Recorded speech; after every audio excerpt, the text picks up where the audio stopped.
মূলত যারা এখানকার স্থানীয়, যারা এখানকার লোকাল, আপনি তাদেরকে দেখলেই চিনতে পারবেন তাদের ব্যবহার। যদি আপনি তাদের কাছ থেকে আনারস খান তাহলে আপনি কখনোই তাদের কাছ থেকে প্রতারিত হবেন না।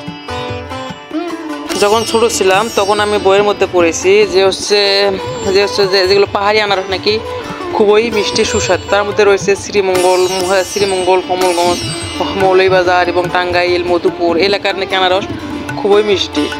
তাই হয়তো বা ভাগ্যে ছিল আমার যে আমি এখানকার একেবারে উপরে উঠে এবং আমি হাতে নাতে এগুলো খাবো আনারস, সেটা আমি কখনোই কল্পনা করতে পারিনি। কিন্তু আমার ভাগ্যে ছিল, আল্লাহ আমার সবাই ছিল, তাই আজকে আমার ভাগ্য পাশে আছে। আজকে আমি আপনাদেরকে দেখাবো যে অরিজিনাল একেবারে আনারস, একেবারে টাটকা গাছ থেকে পাড়া। আমি ওখানকার একবারে লাইভ সরাসরি ওখান থেকে পাড়ে ওখানে আনারস খাবো। আমি আপনাদেরকে সেগুলোই দেখাবো। এখানকার জায়গাটা যেমন সৌন্দর্য বহন করে, এখানকার জায়গা, পরিবেশ, ওয়েদারটা যেমন সৌন্দর্য বহন করে, ঠিক তেমনই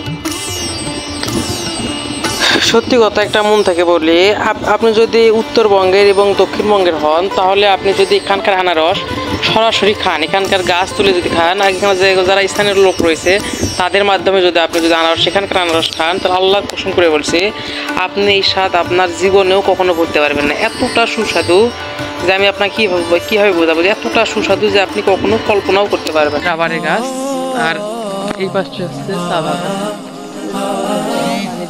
এগুলো হচ্ছে ভাত থেকে পানি নেমে আসতেছে। দেখি আমরা সামনে আনারস দেখতে পাচ্ছি। আনারস যদি খাওয়া যায় আমরা একটা দরদাম করে আনারস দিয়ে খাবো। যেটা চা বাগান, রাবার বাগানগুলো থেকে করতেছে না, রাতের বেলা লাগিয়ে দিবে। চাষা সেই আমরা আসছি অনেক দূর থেকে, বুঝছেন? আচ্ছা একটু কম বেশি করে দিয়ে দিন। পাহাড়ি চা দেখি চাচা একটু ধরা যাবে?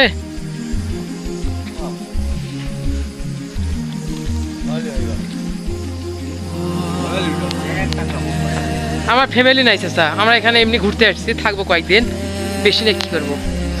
ওই অরিজিনাল হচ্ছে আনারস, একেবারে অরিজিনাল, আজকে কাটা না চাচা, একবারে আজকে কাটা। কি একটা নাই ভাই, কিরকম একটা ওয়েদার না? আসেন সামনে আসেন। টাটকা চা বাগান, টাটকা আনারস, মোটামুটি নেন, কাটে নেন, কিছু আছে কাটার জন্য। দেখেন এই হাসে দেখা যাচ্ছে। হ্যাঁ না, এগুলো সব আজকে না তো কালকে কাটছে।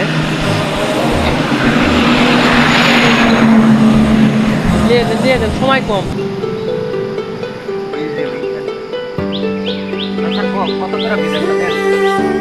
একটা দিয়েন। হ্যাঁ